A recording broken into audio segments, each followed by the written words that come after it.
Um certo homem tinha 2 filhos, e o mais moço deles disse ao pai: Pai, dá-me a parte da fazenda que me pertence. E ele repartiu por eles a fazenda. E em poucos dias o filho tudo partiu para uma terra longínqua, e ali desperdiçou toda a sua fazenda, vivendo dissolutamente. E havendo ele gastado naquela terra grande fome, e começou a perder, e começou a padecer necessidades. E chegou-se a um dos cidadãos daquela terra, o qual mandou para os seus campos a apacentar porcos.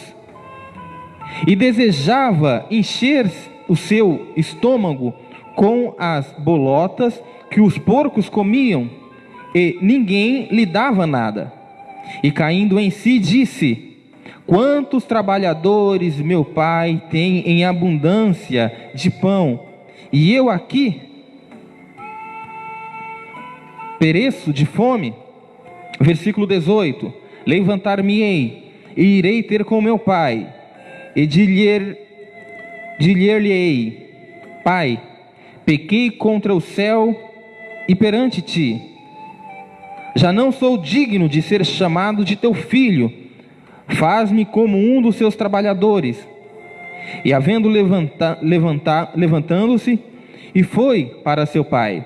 E quando ainda estava de longe, viu-o seu pai, e se moveu de íntima compaixão. E correndo lançou-lhe ao pescoço e o beijou. E o filho disse: Pai, pequei contra o céu, perante ti, já não sou digno de ser chamado teu filho. Mas o pai disse aos seus servos: Trazei depressa a melhor roupa, vesti-lhe, põe-lhe um anel na mão e sandálias nos seus pés. Trazei o bezerro cevado, matai-o e comamos e alegremo-nos, porque este meu filho estava morto e reviveu, tinha perdido e foi achado. E começaram a alegrar-se. E o seu irmão mais velho estava no campo, e quando veio e chegou perto da casa, ouviu a música e as danças, e chamando um dos servos, perguntou-lhe: que era aquilo? E ele lhe disse: Veio o teu irmão, e teu pai mandou matar o bezerro cevado, porque o recebeu são e salvo. Mas ele se indignou e não queria entrar. E saindo o seu pai, estava com ele. Mas respondendo ele, disse ao seu pai: Eis que te sirvo há tantos anos, sem nunca transgredir ao teu mandamento, e nunca me deste um cabrito para alegrar-me com os meus amigos. Vindo, porém, este teu filho, que desperdiçou a sua fazenda com as meretrizes, mataste-lhe o bezerro cevado. E ele lhe disse: Filho, tu sempre estás comigo, e todas as minhas coisas são tuas. Mas era justo alegrarmos-nos e regozijarmos-nos, porque este teu irmão estava morto e reviveu, tinha se perdido e foi achado. Amém, irmãos queridos? Glória a Deus. Pode se assentar. Era sábado. Era sábado e Jesus já havia, segundo a lei judaica, transgredido o sábado. Já tinha deixado os escribas e os fariseus, os religiosos revoltados. Ele havia curado no sábado. Então Jesus, no meio daquelas pessoas, dentro de uma casa, os fariseus estavam ali e os escribas estavam ali, na sua mente, na sua cabeça, no seu coração, com uma pergunta, com uma indagação. Referindo-se a Cristo, eles perguntavam na sua mente: Este homem senta com publicanos e com pecadores. Este homem come com publicanos e pecadores. Este homem não é digno. Este homem não é de Deus. Este homem transgride. Este homem peca. Então Jesus propôs a estes homens 3 parábolas. Parábolas que vocês conhecem muito bem. A da ovelha perdida, a da dracma perdida, da moeda perdida, e essa parábola do filho pródigo. Uma das parábolas, aliás, mais conhecidas da Bíblia, se não realmente a mais conhecida. Essa parábola do filho pródigo a gente ouve desde que é criança. Mas muitas vezes a gente acaba não entendendo realmente a intenção com que Cristo quis passar quando contou essa parábola. Por quê? Porque os nossos tempos não são os mesmos tempos daqueles escribas, fariseus e do próprio Cristo. As coisas mudaram. Coisas que aconteciam naquele tempo não acontecem mais. Atitudes que se tinham naquele tempo não se tem mais. Leis que vigoravam naquele tempo não tem vigor hoje em dia. Mas Jesus, através desta parábola, queria dizer uma coisa, e esta coisa eu vou dizer logo de cara. Queria mostrar para os fariseus que estavam enciumados que o reino de Deus não era só para eles, ou não era deles exatamente. Queria mostrar que Cristo vinha buscar e salvar o que havia se perdido. O Filho do Homem veio buscar e salvar o que havia se perdido. Jesus estava tentando ensinar para aqueles fariseus, para aqueles escribas, para aqueles religiosos isso, e nada mais. Mas dentro deste ensinamento a gente consegue ver aqui na Bíblia algumas implicações com que nós podemos aprender muitas coisas. E apesar do tempo ter passado, apesar de nós estarmos a 2000 anos de diferença de quando isso aconteceu, tem muita coisa mesmo que dá para a gente aprender. As leis mudaram, as atitudes mudaram, o intelecto da gente mudou, mas sabe o que não mudou? O meu e o seu coração. Na verdade, o coração de muitas pessoas continua igual o coração daqueles fariseus, daqueles escribas. E o coração de muitas pessoas continua igual o coração daquele filho pródigo. O coração de muitas pessoas continua igual o coração daquele filho mais velho. Com esse pensamento, eu gostaria de meditar sobre 3 pontos com vocês. Como Deus é conosco. Primeiro, como nosso Pai é conosco. Segundo, como somos e como devemos ser com Deus. Terceiro, como somos e como devemos ser com os nossos irmãos. Isso daqui a gente vai conseguir tirar tudo nessa parábola. Veja, acompanhe comigo. No versículo 11, diz que um homem tinha 2 filhos. 2 filhos. Essa parábola, irmãos, é o que se chama de alegoria. Esses 2 filhos são 2 tipos de pessoas. Aqueles que acreditam que são salvos, estão salvos e são salvos pelos méritos próprios. E aquele outro que sabe que depende simplesmente de Jesus Cristo. Lei e graça. São esses 2 filhos. No versículo 12, diz o seguinte: o mais moço disse ao seu pai: Pai, dá-me parte da fazenda que me pertence. E ele repartiu por eles a fazenda. Veja, lá em Deuteronômio diz como que é feita essa divisão. Eu não vou lembrar o trecho de Deuteronômio, mas eu acredito que Deuteronômio 21 vai falar como que funcionava essa divisão.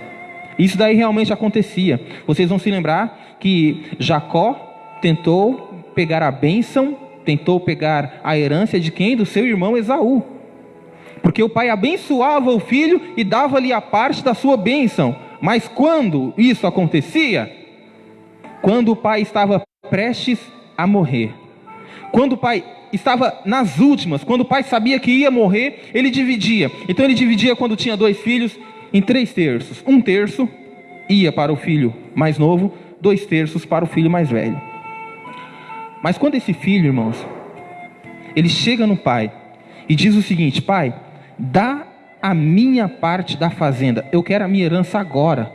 Ora, a herança só era dada quando o pai estava morto ou quando ele estava próximo de morrer. A mensagem passada aqui na Bíblia, aqui nesse trecho, é porque para aquele filho o pai dele já havia morrido no seu coração. O que o pai oferecia na casa não era o suficiente para ele, para alegrar a sua carne, para alegrar o seu coração. Esse lugar que eu estou não serve para mim, dá a minha parte que eu vou embora. Para mim você já morreu. Você consegue se imaginar falando isso aí para Deus? Você consegue se imaginar matando Deus no seu coração? Foi o que esse filho fez. Matou o pai no coração dele e falou: dá minha herança que eu vou embora. Esse lugar aqui não serve para mim, eu mereço coisa melhor. Eu quero curtir os prazeres do mundo. Quando uma pessoa crente, batizada, simplesmente vira as costas e sai, é como se ela estivesse falando a mesma coisa que o filho pródigo: para mim Deus morreu, acabou, ele não serve para mim. Aquela minha alegria que eu tinha ali dentro da casa de Deus é pouco perto do que a alegria que o mundo pode me oferecer. Para mim Deus não serve, Deus não supre a minha necessidade, Deus morreu dentro de mim e por isso eu vou para o mundo. Foi o que o filho fez: dá a minha parte, para mim você morreu. Quer a prova disso? Continue a leitura. Poucos dias depois, o filho mais novo, versículo 13, ajuntando tudo, partiu para uma terra longínqua e desperdiçou tudo a sua fazenda, vivendo como dissolutamente. Largou a casa do pai, largou a convivência com o irmão, largou tudo aquilo que ele tinha de melhor e foi viver uma vida mundana, uma vida promíscua. Foi gastar tudo o que tinha com prostitutas, com festas. Foi isso que ele fez, está escrito aqui. Você entende, irmãos? Você entende que às vezes as pessoas têm dons maravilhosos que Deus deu,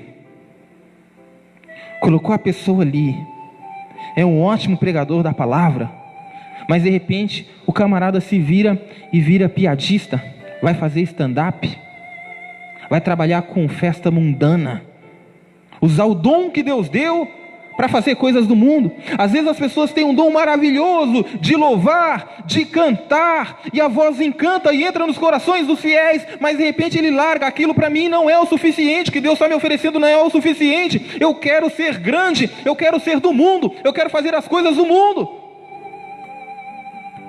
Dissolutamente. Só que a palavra diz aqui que algumas coisas estão no nosso controle. A grande verdade é essa: você tem o livre-arbítrio de ir ou não ir. No entanto, tem algumas coisas que fogem do seu controle. Veja, confira comigo, versículo 14: havendo ele gastado tudo, houve naquela terra grande fome. Ele não contava com isso? Ele não contava com isso? Ele não contava que saindo da casa do pai, assim que ele pisasse fora da casa do pai, ele ia passar por necessidade, ele ia passar fome, ele ia ficar sozinho. O pastor estava falando aqui entre os louvores que algumas pessoas estão desanimadas, algumas pessoas largaram.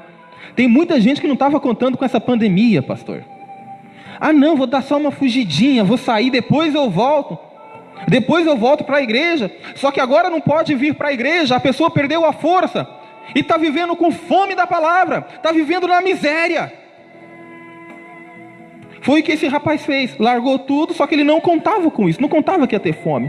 Tem gente que não contava com essa pandemia. Isso daí não está na mão da gente, isso daí não está no nosso controle. Isso daí está no controle de Deus. E o pastor falava muito bem, que talvez essa pandemia que nós estamos vivendo é Deus testando para ver quem é e quem não é. E começou a padecer necessidades. E chegou-se a um dos cidadãos daquela terra, o qual mandou para os seus campos fazer o quê? Apacentar porcos. Isso daqui pra gente hoje em dia, tem muita gente que tem criadora de porco. Minha mãe criava porco em casa. Aliás, a carne de porco é uma carne muito gostosa. Mas falar isso daí, Jesus falar isso daí na cara de um fariseu, na cara de um escriba, na cara de um judeu, que o filho foi cuidar de porcos, que aquele rapaz que largou a casa do pai, a alegria de estar na convivência em família, e foi cuidar de porcos, para o fariseu aquilo ali era um escândalo, porque era um bicho imundo. Onde já se viu cuidar de porco? Ninguém cuidava de porco, nenhum judeu gostava de porco. Só o cheiro da carne do porco, se alguém estivesse fazendo, algum gentil estivesse fazendo, já dava náuseas. E aí fala, ele foi cuidar de porco. E aí mostra, Jesus estava querendo mostrar o seguinte: além de rebelde, aquele menino era apóstata, porque ele se rebelou contra o pai, ele se afastou do pai, e agora está se misturando com quem não presta, agora está fazendo coisa que não deve, agora está comendo carne de porco, agora está comendo com porco, agora está cuidando de porco. Eu fico imaginando, irmãos, quantas pessoas que deveriam estar servindo o único e verdadeiro Deus estão tocando tambor. Eu fico imaginando isso de verdade. Eu fico imaginando quantas pessoas que deveriam estar glorificando o nome de Deus estão atrás de feiticeiras para descobrir: o meu marido está me traindo, o meu filho está fazendo isso, ficar descobrindo com adivinhações. Se afastou da casa de Deus, mas não foi só isso, foi se juntar a coisas que não prestam, foi se juntar às coisas que desagradam a Deus. A verdade é que tem gente que sai da igreja, sai da presença de Deus, mas fica em casa: não vou para lugar nenhum. Mas é pior aquele que vai mexer com coisa que não deve, vai se fazer de marionete de Satanás. Esse menino fez isso. Para o judeu isso não existia, onde já se viu? Continuando a leitura. Versículo 16. E desejava encher o seu estômago com as bolotas que os porcos comiam, e ninguém lhe dava nada. Primeiro, aquela pessoa que podia comer do bom e do melhor na casa do pai, agora está comendo lavagem. Está comendo lavagem. Tem muita gente que já ceiou aqui com a gente. Tem muita gente que já ceiou aqui com a gente. E agora ceia no meio de sujeira. Por conta de vícios. Por conta de bebidas. Ceiava na casa do pai. Renovava a aliança com o pai. Agora renova a sua aliança com o inimigo. Veja. A grande verdade é essa. E aí, depois da vírgula, no versículo 16 fala: e ninguém lhe dava nada. Por que ninguém lhe dava nada? Porque o que ele precisava, não era ali que ele ia encontrar. Liga para aquela pessoa que está perdida, liga para aquele filho que não está aqui na casa de Deus mais, e fala para ele: o que você procura, ninguém aí fora pode te dar. O que você procura só tem um lugar que você vai encontrar, e é na casa do Pai. Não tem outro lugar, irmãos. Às vezes as pessoas pensam e estão no mundo e acham que aquele ali é a maior alegria. E você vê, às vezes as pessoas postam em redes sociais que estão felizes, mas por dentro a gente sabe que não está, porque o que ele precisa não está no mundo, o que ele precisa está na casa de Deus. Ninguém lhe dava nada, porque o que ele precisava não estava ali. Versículo 17, perdão. Mas aí, irmãos, a palavra vai começar a dar uma reviravolta aqui agora. Porque no versículo 17 diz aí: e caindo em si. E caindo em si. A primeira atitude, a primeira parte é a pessoa cair em si. Ele caiu em si. Ele começou a fazer uma análise na sua mente. Isso daqui vai mostrar uma coisa, presta atenção. Ele nunca esqueceu da casa do pai. Porque diz aí, e caindo em si, disse: quantos trabalhadores meu pai tem em abundância de pão, e eu aqui pereço de fome. Ele está pensando, lá na casa do meu pai, os trabalhadores comem do bom e do melhor, por menor que seja, por mais simples que seja, e eu aqui estou perecendo, eu aqui estou sofrendo. Irmãos, deixa eu explicar uma coisa para vocês, que não ficou tão transparente nesse versículo aqui. Cansei de ver pessoas com pouco intelecto, com pouco entendimento, pessoas que não sabem ler, não sabem escrever, não sabem falar direito, pessoas que têm uma vida simples, uma vida humilde, mas você olha para a pessoa e você percebe a alegria que ela tem em Jesus Cristo, por mais humilde que fosse, por mais simples que é. Então ele está pensando, e eu aqui, que sou filho dele, estou comendo comida de porco, estou comendo lavagem. Mas ele não esqueceu da casa do pai. Tem muita gente que está perecendo, mas deixa eu te falar uma coisa, eles ainda não esqueceram da casa do pai. Precisa do meu e do seu empurrão para eles caírem em si. Mas a palavra diz que eles caíram em si. Ele caiu em si. No versículo 18, no versículo 17, ele entende o que ele está passando, e no versículo 18 ele toma uma atitude e fala: levantar-me-ei. Na verdade ele se planeja, né? Ele diz: levantar-me-ei e irei ter com meu pai, e dir-lhe-ei: pai, pequei contra o céu e perante ti. O nome disso é arrependimento. Ele se arrependeu. Primeiro ele percebeu que estava num lugar que não ia dar futuro, e aí ele se arrependeu e falou: pai, olha, eu vou falar para ele: pai, eu pequei contra o céu e pequei contra ti. Continuando, ele falando, versículo 19: já não sou digno de ser chamado de teu filho, faz-me como um de seus trabalhadores. Você entendeu ou não? Você entendeu? O nome disso, além de arrependimento, é humilhação, é coração contrito, é coração aquebrantado. É aquele negócio de você querer estar na presença de Cristo, custe o que custar. É não ligar: hoje o meu lugar está ocupado aqui na frente, não tem problema, eu vou ficar ali no meio. O meio também está ocupado, não tem problema, eu vou ficar no banco do fundo. O banco do fundo está ocupado, eu vou ficar na rua, mas eu vou glorificar, eu vou ficar perante, eu vou ficar na presença do meu Senhor. Não importa onde eu vou ficar, o que importa é que eu vou adorar, e eu vou voltar para lá.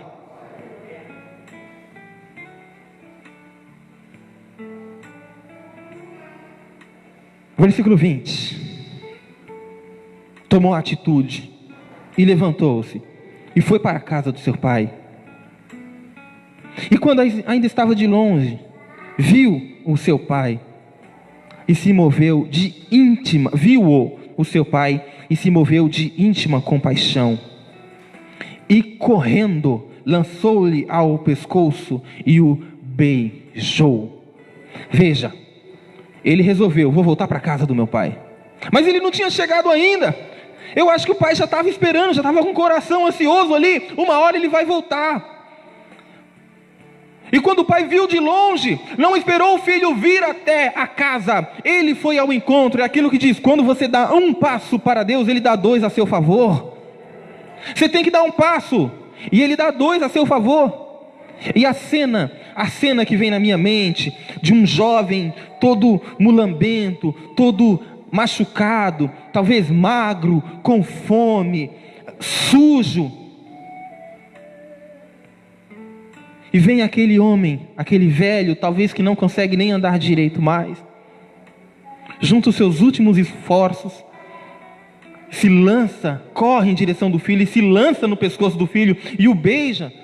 É uma cena que talvez serviria para fazer um quadro, de tão linda que é. Não importa o jeito que vai voltar, o importante é voltar. Não importa o que os outros vão pensar, o importante é voltar. Não importa onde você vai ficar, o importante é voltar. Não importa se você vai ter oportunidade, o importante é voltar para a casa de Deus, o importante é voltar para a presença do Senhor.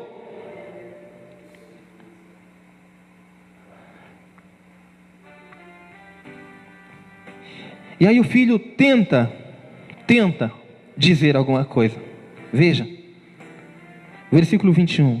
E o filho disse: pai, peguei tudo aquilo que ele tinha premeditado, tudo aquilo que ele tinha colocado na cabeça dele, falou: agora eu vou falar, agora eu vou me humilhar, agora eu vou me colocar lá embaixo, agora eu vou me derramar aos pés dele. Então no versículo 21 ele diz: pai, pequei contra o céu e contra ti, já não sou digno de ser chamado teu filho. Provavelmente ele ia falar na sequência: me trata como qualquer um dos seus trabalhadores aqui, que é o que ele ia falar. Mas o pai disse aos seus servos, não deixou nem o menino terminar de falar, disse aos seus servos: trazei depressa a melhor roupa, veste-lhe e põe-lhe um anel na mão e sandália nos pés. Você presta atenção que ele estava todo mulambento mesmo.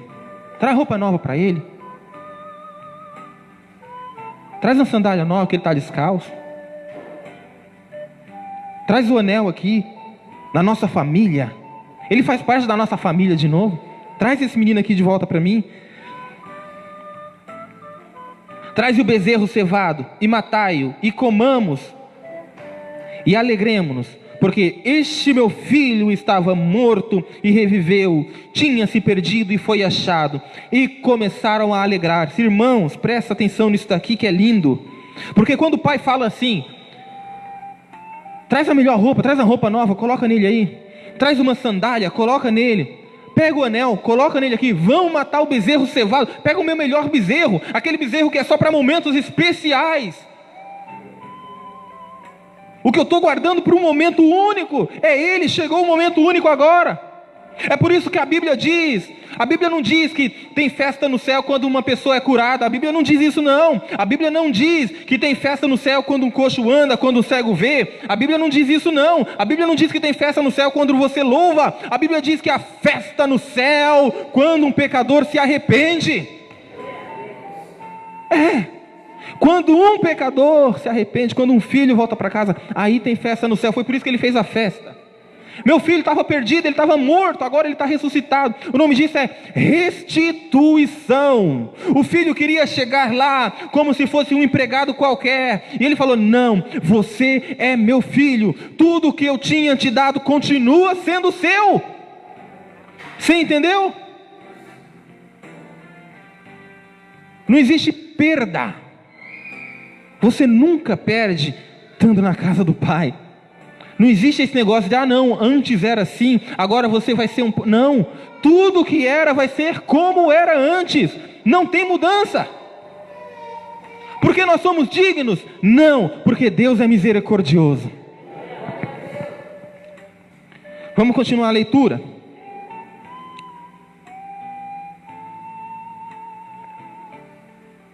O filho mais velho. E o seu filho mais velho, quando fala filho mais velho, lembra sempre do fariseu e dos escribas, tá? E o filho mais velho estava no campo, estava trabalhando. E quando veio e chegou perto de casa, ouviu a música e as danças. Ou seja, o outro filho está chegando e de longe ele começa a ver aquela alegria toda. Alguma coisa maravilhosa aconteceu. A festa está muito grande, está todo mundo feliz, está muita gente feliz.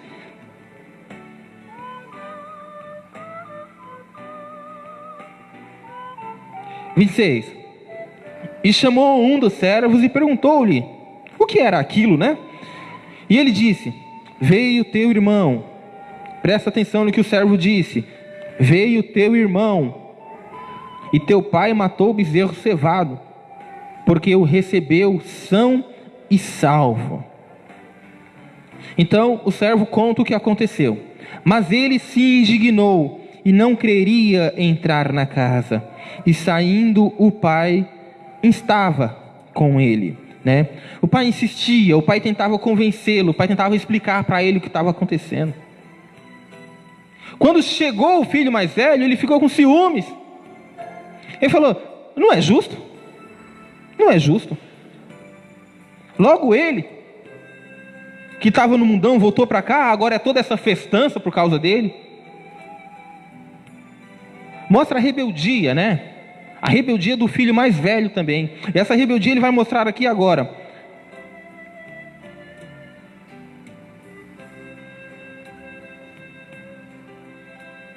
Vinte e 29, né? Mas respondendo ele, disse ao seu pai: Eis que te sirvo há tantos anos, sem nunca transgredir teu mandamento, e nunca me deste um cabrito para alegrar-me com os meus amigos, né? Veja, aqui mostra o que o fariseu, o que o escriba, o que o saduceu, mas principalmente o fariseu pensavam. Eles pensavam que eram perfeitos. Eles pensavam que as bênçãos era resultado daquilo que eles produziam, porque eles viviam na lei. Então, se eu fiz, se eu sou perfeito, se eu sou honesto, se eu não peco, nada mais justo que Deus me abençoar constantemente. Se eu sou perfeito na cabeça do fariseu, nada mais justo que eu ir para o céu, porque eu sou perfeito, porque eu me salvei. A cabeça dele era aquele. E é por isso que ele não aceitava de maneira nenhuma os pecadores. É por isso que eles não se misturavam de maneira nenhuma com os pecadores. Porque os pecadores não mereciam. Os gentios, que nem parte ali de Jerusalém era, pior ainda, lá do extremo norte. Então veja, ele vai continuar. Vindo, porém, este teu filho, você lembra que o empregado falou teu irmão? E olha o que ele fala para o pai, já não chama nem mais de irmão. Ele não diz, veio, porém, meu irmão. Ele fala, veio, porém, este teu filho, que desperdiçou toda a tua fazenda com as meretrizes, mataste-lhe o bezerro cevado. Este teu filho, primeiro, ele não considera nem mais o outro como irmão. Ele já considera como um perdido no mundo. Ele não tem direito de nada. Era o pensamento do fariseu. É o pensamento de muita gente até hoje. Você vai para o céu? Se você ir para o céu, eu vou também. Porque eu sou melhor que você. Porque eu faço tudo certinho. Se você vai para o céu... Tem muita gente que até hoje não entendeu que a salvação não depende de nós. A salvação já dependeu e depende unicamente e exclusivamente de Jesus Cristo, que foi o único justo que pisou nessa terra, não pecou e foi crucificado, e o seu sangue jorrou por cada um de nós. E é exatamente por isso que ele ressuscitou, porque o salário do pecado é a morte, e ele não pecou, por isso ele não podia ficar morto. A nossa salvação depende dele, o único perfeito. Mas o fariseu aqui não entendia isso. O fariseu entendia que a salvação dependia dele, dependia de quanto ele era perfeito, dependia de quanto ele obedecia à lei. É por isso que ele falou, olha, eu não transgredi nunca a tua lei. Agora vem esse aí que gastou tudo no mundo, esse aí que estava no meio das drogas, esse aí que estava no meio das prostitutas, esse daí que estava no meio de bebida, esse daí que estava fazendo o que queria, do jeito que queria. Vem, o senhor pega e abraça de novo. Não é justo. A justiça era dele, segundo o fariseu. Mas para aquele que voltou, a justiça não era dele, a justiça era do pai. E é por isso que foi recebido. Mas aí, o pai vai ensinar uma coisa para o fariseu, para o filho mais velho.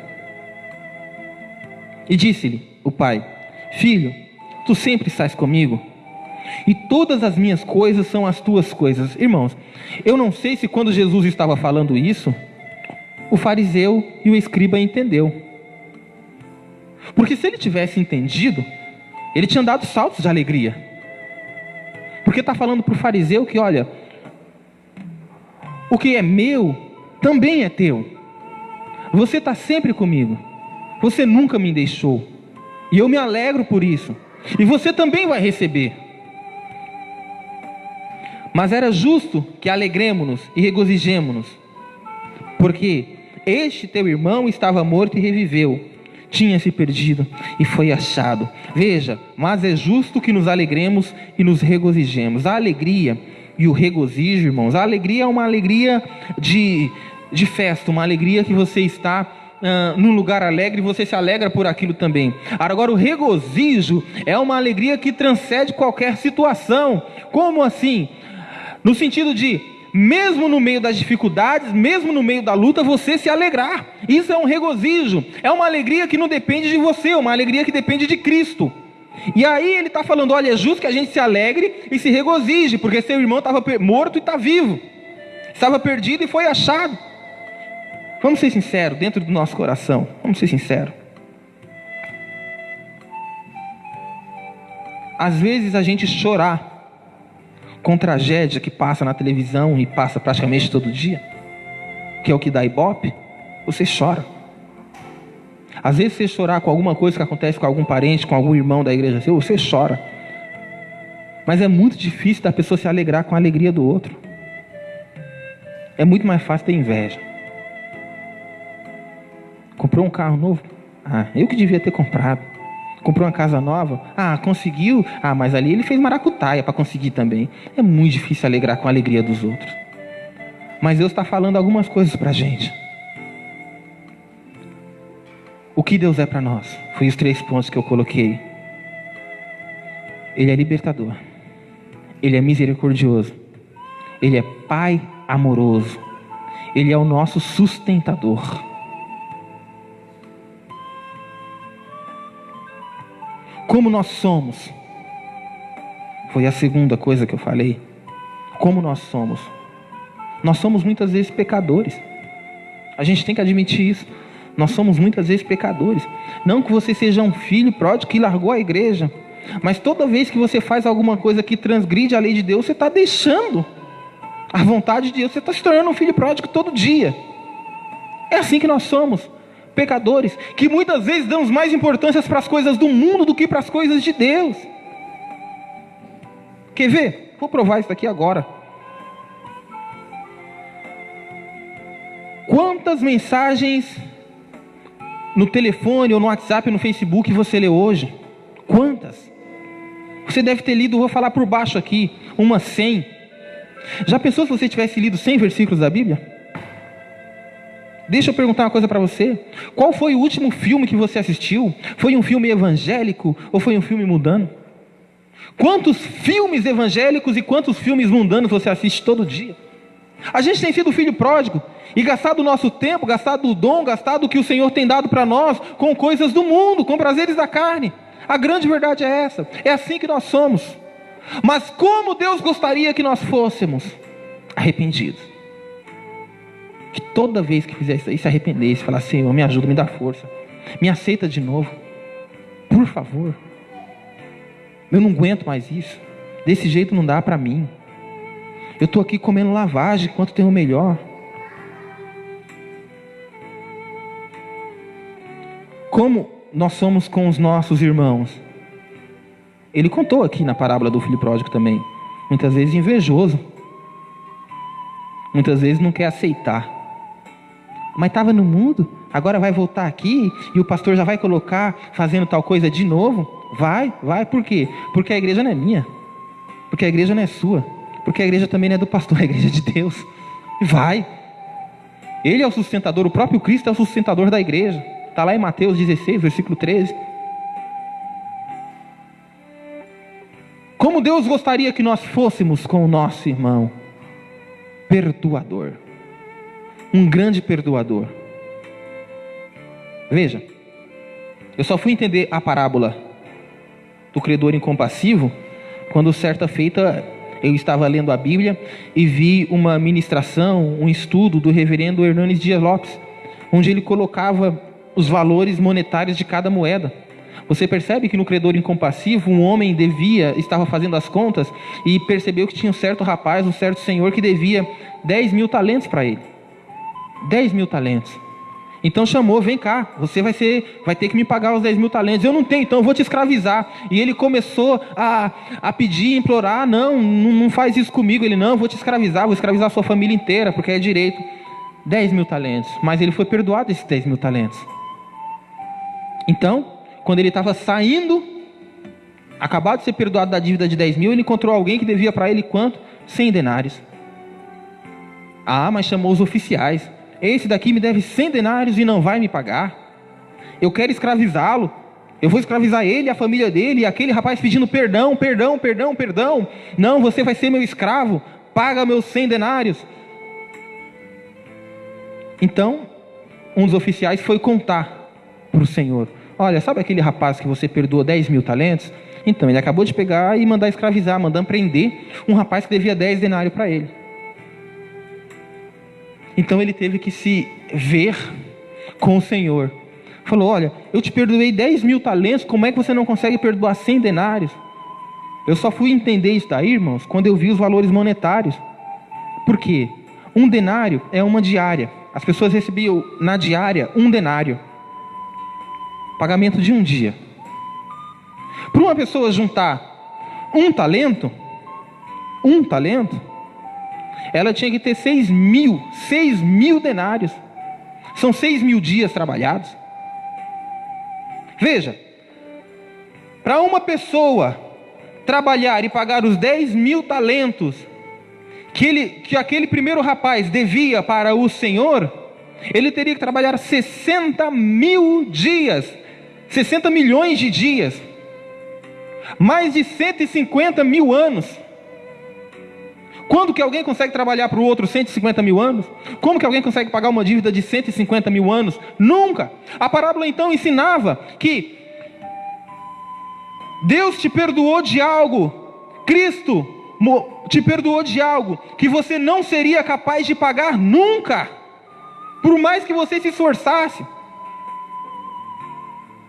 Então por que não pedir perdão para o seu irmão? Por que não perdoar o teu irmão? As coisas se tornam banais depois da morte de Cristo. Por quê? Porque a Bíblia nos ensinou aqui que você tem que ser um perdoador. Um perdoador. Tem gente que muda de igreja para não pedir perdão. Tem gente que não senta no mesmo banco para não pedir perdão. Ridículo. A grande verdade é essa.